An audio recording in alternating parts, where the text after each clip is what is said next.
Olá, bem-vindos à nossa análise de hoje, dia 2 de outubro de 2025, quinta-feira, e a gente vai mergulhar um pouco nos fatores que devem mexer com o mercado brasileiro.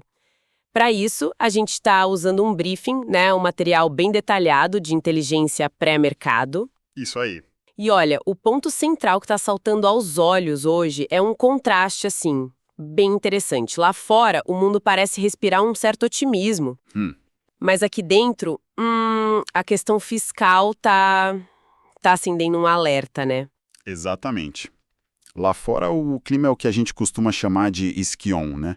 Ou seja, um apetite por ativos de maior risco, só que com uma dose de cautela, diria. A gente viu um desempenho bom na Ásia, na Europa também, e um fator importante é a queda nos rendimentos dos títulos do Tesouro americano, sabe? Isso geralmente ajuda bastante os ativos de risco. Ah, sim. Só que aí quando a gente olha aqui para dentro, para o Brasil, a aprovação daquelas medidas fiscais ontem, isso bota uma tensão considerável no cenário, viu? Então, a nossa missão aqui é justamente tentar desenrolar isso aí. Como é que esse cabo de guerra, né, otimismo lá fora, pé no freio aqui dentro, como isso pode impactar o dia na bolsa, especialmente para quem opera o mini índice, o IN25. Boa. Vamos começar então pelo cenário global. Na Ásia, a madrugada, na maior parte foi positiva. Nikkei no Japão subiu 0,33%. A Austrália também foi bem, alta de 0,56%. Só que a China apresentou uma história um pouco diferente, né? Não foi isso? Foi exatamente isso. E essa diferença é crucial para a gente entender o dia. O índice Hang Seng, lá de Hong Kong, que tem muita empresa de tecnologia, finanças, é mais ligado ao fluxo internacional. Esse aí disparou 2% de alta. Uau! Parece refletir bem esse otimismo global, essa aposta de que os juros nos Estados Unidos podem cair, né? Agora, por outro lado, o CSI 300, que é o índice da China continental, mais focado na economia doméstica deles, esse subiu bem menos, coisa de 0,24%. E o que essa diferença, o que ela diz pra gente? É só um detalhe técnico ou tem um recado mais importante aí por trás? Tem um recado bem importante para o Brasil, sim. O Hang Seng forte ajuda o sentimento global de risco, o que em tese seria bom para a gente, né? Certo. Mas a fraqueza relativa do CSI 300, ela confirma que a preocupação com a economia chinesa ainda existe e persiste. Isso bate com as notícias que a gente tem visto sobre demanda mais fraca por aço, estoques ainda altos de minério de ferro lá nos portos chineses. Ah, o minério. E como a China é nosso principal parceiro comercial, essa moderação do CSI 300 é um sinal de alerta direto para as nossas empresas de commodities, sabe? Especialmente para a Vale. Quer dizer, a Ásia manda um sinal meio misto, tem otimismo, mas com um porém ali na demanda da China. Entendi. É um otimismo com asteriscos, digamos assim, vindo da Ásia. E, atravessando o globo, como é que a Europa acordou? A gente viu altas bem expressivas na zona do euro, DAX alemão subindo 1,12%, Eurostock 50 com 1,15%, o CAC francês com 1,07%. Parece um rally mais forte por lá. Sim, parece mais convicto. Só que aí o Reino Unido destoou de novo, né? O FTSE 100 caindo 0,43%. Qual a explicação para Londres ir na contramão assim? É uma boa pergunta. O FTSE 100 de Londres, ele tem uma composição bem particular, sabe? É diferente dos outros índices europeus. Ele é muito pesado em empresas globais de commodities, pensa em mineradoras, petroleiras e também grandes bancos internacionais. Ah, entendi. Essa queda pode ter algumas razões. Talvez a libra mais forte esteja pesando nas exportadoras. Mas o que interessa mais para a gente aqui é a possibilidade de ser uma fraqueza específica justamente nesses setores de peso. Faz sentido. Se a queda do FTSE estiver sendo liderada por mineradoras, isso reforça aquele sinal de alerta para a Vale aqui no Brasil. Se for puxada por petroleiras, aí a atenção se volta para a Petrobras. É fundamental acompanhar os ADRs, que são os recibos das nossas ações negociadas lá fora, né? Para a gente ter uma leitura mais fina dessa dinâmica setorial que vem de lá. Sim, a composição do índice faz toda a diferença. E para fechar esse cenário internacional, vamos dar uma olhada nos futuros americanos. Eles costumam ser o grande termômetro antes da nossa abertura, né? O termômetro final, exato. Temos o S&P 500 subindo 0,19%, Dow Jones quase estável, mais 0,03%, mas o que está chamando atenção é que a liderança parece vir dos setores mais associados a risco. O Nasdaq 100, de tecnologia, avança 0,38% e o Russell 2000, que são as empresas menores, sobe 0,33%. Que leitura a gente faz disso? Olha, esse é um padrão clássico de risk-on. Mostra que os investidores estão buscando mais crescimento, sabe? Apostando em tecnologia e em empresas de menor capitalização. Isso sugere uma confiança na resiliência da economia americana, mesmo com aquela novela do shutdown, a paralisação do governo, ainda no ar, né? Que parece nunca acabar. Pois é, e para complementar esse quadro, a gente tem o VIX, o índice que mede a volatilidade, né? O tal índice do medo. Ele está em níveis baixos, operando ali em 17,48 pontos, com uma leve quedinha de 0,12%. Um VIX baixo assim reforça a ideia de que não tem pânico no mercado, sabe? Então, essa combinação de futuros em alta, especialmente nesses setores de crescimento, e o VIX baixo, isso cria um pano de fundo global positivo para ativos de risco como os nossos, pelo menos na abertura. Ok, então o vento que sopra de fora parece favorável. Mas como você mesma disse lá no início, a história aqui no Brasil pode ter um roteiro próprio, né? O que está pesando na balança doméstica hoje? Agora a gente vira a chave para o Brasil, é isso aí. E aqui as notícias internas têm um potencial enorme para ditar o ritmo, sabe? Às vezes até na contramão do que está acontecendo lá fora.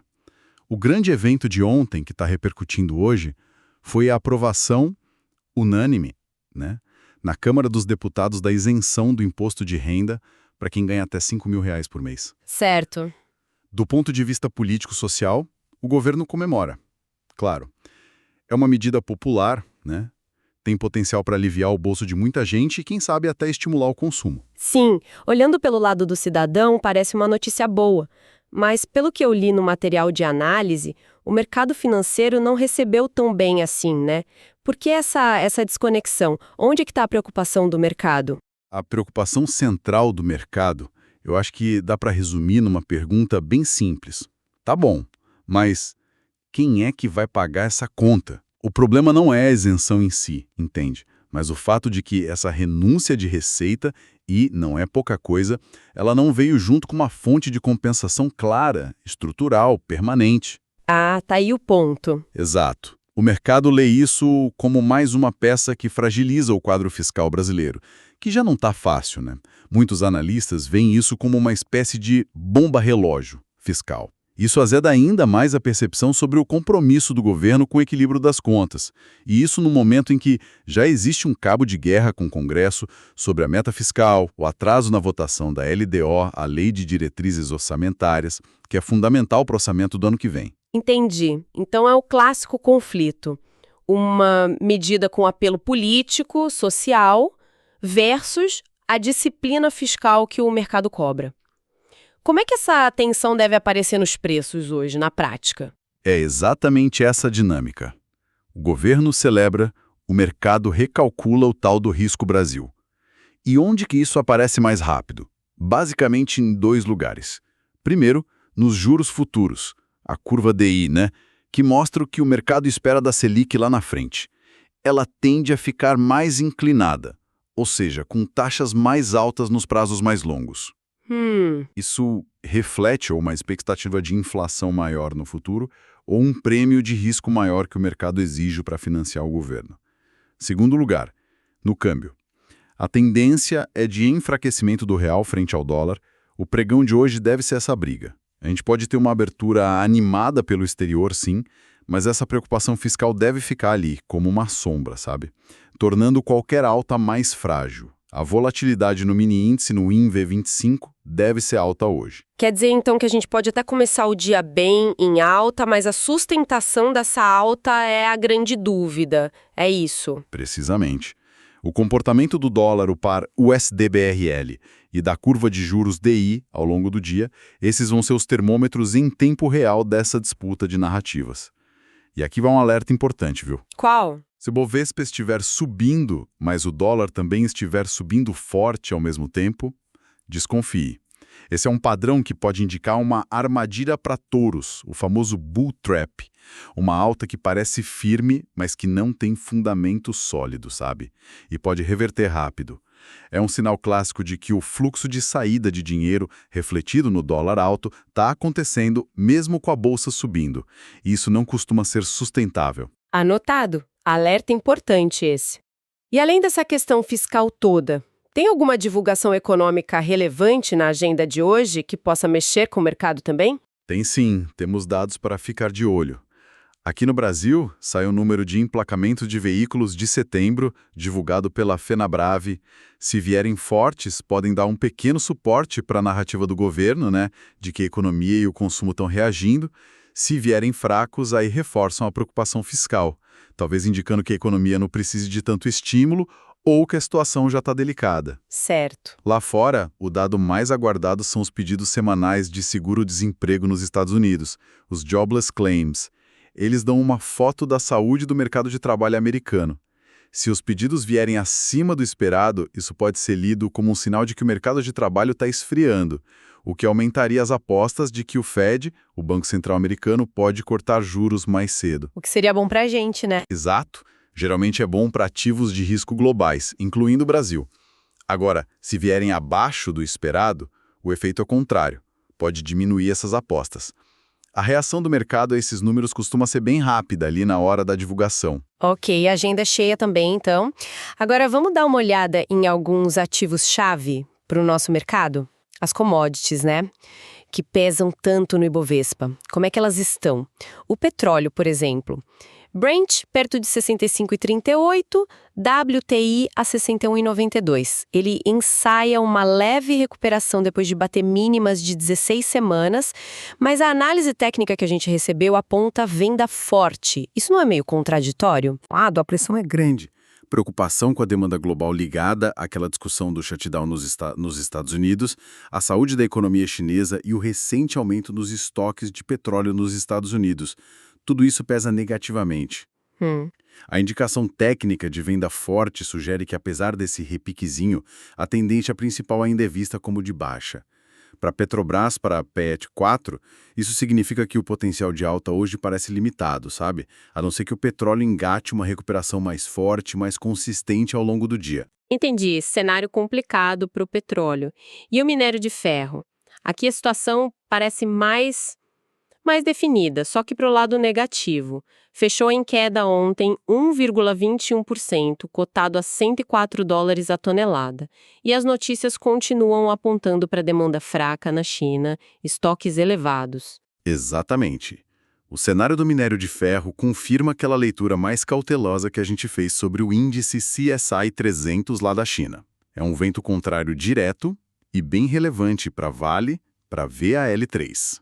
A expectativa mais provável é que essa pressão negativa do minério já impacte as ações da Vale desde o começo do pregão. É um dos principais pesos negativos para o nosso índice hoje, sem dúvida. Entendido. Agora, voltando um pouco para os indicadores globais de risco. Você mencionou a queda nos juros dos títulos americanos. O de 10 anos está em 4,096%, caindo mais de 1% no dia. O de 30 anos também recua. Isso é um sinal consistentemente positivo para a gente, certo? Corretíssimo. Essa queda nos juros dos treasuries é talvez o principal motor por trás desse sentimento de risk-on, ainda que cauteloso que a gente vê lá fora. A lógica é simples, né? Se os ativos mais seguros do mundo, que são os títulos do governo americano, estão pagando menos juros, os investidores se sentem mais inclinados ao buscar retorno em ativos de maior risco, como ações, especialmente em mercados emergentes que oferecem um potencial de crescimento maior. Faz todo sentido. Além disso, essa queda nos rendimentos também reflete uma aposta do mercado de que a economia americana pode desacelerar, o que forçaria o Fed a cortar juros lá na frente. E, historicamente, um ciclo de corte de juros dos Estados Unidos tende a ser muito favorável para o fluxo de capital para países como o Brasil. Ok, isso explica bastante do otimismo global. Mas tem uma peça nesse quebra-cabeça que tá me deixando intrigada. O ouro. Ele está sendo negociado muito perto das máximas históricas, ali por volta de $3.901 a onça, com uma leve alta de 0,09%. Se o apetite por risco está aumentando, com os futuros de ações subindo, por que o ouro, que é um ativo de refúgio, também está tão forte? Eles não deveriam andar em direções opostas? Excelente observação. Essa é talvez a contradição mais interessante do cenário de hoje. E ela diz muito sobre a qualidade desse risk-on. O fato de o ouro estar tão valorizado ao mesmo tempo em que os ativos de risco sobem, sugere que esse otimismo não é baseado numa confiança cega, sabe? Sólida na economia global. Ah, Pelo contrário, indica que os investidores estão sim buscando retorno em ações, mas com o pé atrás. Estão apostando talvez mais na liquidez futura que o Fed pode injetar aqueles cortes de juros esperados do que numa melhora fundamental robusta da economia. E, ao mesmo tempo, eles compram o ouro como um seguro, uma proteção contra os vários riscos que ainda estão aí na mesa, o shutdown nos Estados Unidos, a questão fiscal aqui no Brasil, a desaceleração chinesa. é uma proteção. É como se o mercado estivesse subindo uma parede de preocupações, sabe? Para quem opera um mini índice hoje, esse ouro forte é um sinal amarelo piscando forte. A abertura pode ser positiva sim, mas o mercado está tenso, sensível e pode virar rapidamente se alguma notícia ruim aparecer. Nossa, essa leitura do ouro é fundamental mesmo. Mostra que o otimismo tem prazo de validade se as preocupações se confirmarem. Bom, com todo esse cenário macro desenhado, vamos para a parte mais tática. Quais são os níveis técnicos importantes para a gente ficar de olho no mini índice, no WIN25 hoje? A gente tem aqui uma análise da Genial Investimentos focada no gráfico de 5 minutos, que ajuda bastante no intraday, né? O fechamento de ontem foi 147.135 pontos. Olhando para essa análise técnica, alguns pontos se destacam como cruciais para a batalha de hoje. Para cima, a resistência principal, que eles classificam como muito forte, está lá em 148.280. Esse é o grande alvo dos compradores e uma zona onde a gente pode ver vendedores entrando com força, talvez revertendo o movimento. Romper ali com volume seria importante, poderia destravar uma alta maior. Certo. Antes disso, tem uma primeira barreira considerada forte, em 147.250. Superar e se manter acima desse nível logo cedo confirmaria a intenção compradora inicial. E o próprio fechamento de ontem, o 147.135, ele serve como um divisor de águas, né? Trabalhar acima dele favorece os compradores, abaixo os vendidos. E se a pressão vendedora aumentar? Onde é que estão os suportes mais importantes para segurar a queda? Olhando para baixo, o nível mais crítico que a análise destaca é o suporte 4, também classificado como muito forte, lá em 146.680. Esse é um ponto pivô bem importante. Perder esse patamar invalidaria o otimismo inicial e poderia acionar ordens de venda mais pesadas, passando o controle do dia para os vendedores. Basicamente, é a linha na areia que separa um dia de correção mais tranquila de um dia de queda mais forte. Então, cruzando esse cenário macro todo que a gente discutiu, com esses níveis técnicos, quais seriam os cenários mais prováveis para o dia de hoje? Combinando tudo, a análise sugere 2 caminhos principais. O primeiro, talvez o mais provável ali na abertura, por causa do cenário externo, é o cenário de alta. O índice abre acima do fechamento, 147.135, consegue romper aquela primeira resistência em 147.250, com o volume, confirmando a força, e aí parte para buscar a resistência principal em 148.280. Ok. Esse cenário seria ajudado se o dólar ficar comportado, talvez até caindo um pouco, e se a gente não tiver nenhuma notícia fiscal muito negativa vinda de Brasília logo cedo. O segundo caminho é o cenário de baixa, que ganha força se a preocupação fiscal dominar. O índice tenta subir, mas falha em romper os 147.250. Perde força, cai abaixo do fechamento de ontem e vai testar aquele suporte crucial em 146.680. A linha na areia. Exato. Se romper esse suporte para baixo, especialmente se isso vier junto com uma alta forte do dólar e dos juros futuros, aí seria um sinal claro de reversão. Indicaria que o pessimismo doméstico venceu a batalha contra o otimismo global no dia. Fica bem claro o campo de batalha, então. É um dia que promete ser um verdadeiro duelo entre o global e o local. A abertura pode até seguir o fluxo externo, mas a pergunta que fica no ar é: essa força compradora tem fôlego para aguentar o peso das notícias domésticas ao longo do pregão? Exatamente essa é a questão central. A narrativa dominante é essa tensão. Por isso, os pontos de monitoramento constante são vitais hoje. Como o dólar USDBR vai se comportar, ele é o nosso termômetro de risco fiscal mais sensível. Qual vai ser a reação aos dados de seguro-desemprego nos Estados Unidos mais tarde? Vai surgir alguma nova manchete de Brasília sobre o custo fiscal da isenção do IR ou sobre a novela da LDO? E, claro, ficar de olho nas tendências do petróleo e do minério lá fora. Muita coisa para acompanhar. E volto a insistir naquele ponto. Índice subindo com um dólar subindo forte junto, cautela redobrada, pode ser uma armadilha. Perfeito. Acho que conseguimos cobrir bem os ângulos, as principais forças em jogo para o mercado brasileiro hoje. Uma análise bem completa mesmo. Sem dúvida. E para a gente encerrar, eu queria deixar uma provocação, talvez, para quem nos ouve, pensar um pouco além do pregão de hoje, sabe? Opa, vamos lá. É uma análise que focou muito na reação imediata do mercado à isenção do IR, que é movida pela preocupação fiscal de curto prazo, né? Mas olhando mais para frente, qual será o impacto econômico real e de longo prazo dessa medida? Será que ela vai de fato conseguir impulsionar o consumo de forma significativa, sustentada, como o governo espera? Ou será que as preocupações fiscais que ela levanta vão acabar prevalecendo lá na frente, resultando talvez em juros mais altos, mais inflação, o que acabaria anulando ou até revertendo o benefício inicial para a população? Uma ótima reflexão. É uma dinâmica mais profunda, né? Que certamente a gente vai acompanhar de perto nos próximos meses e anos.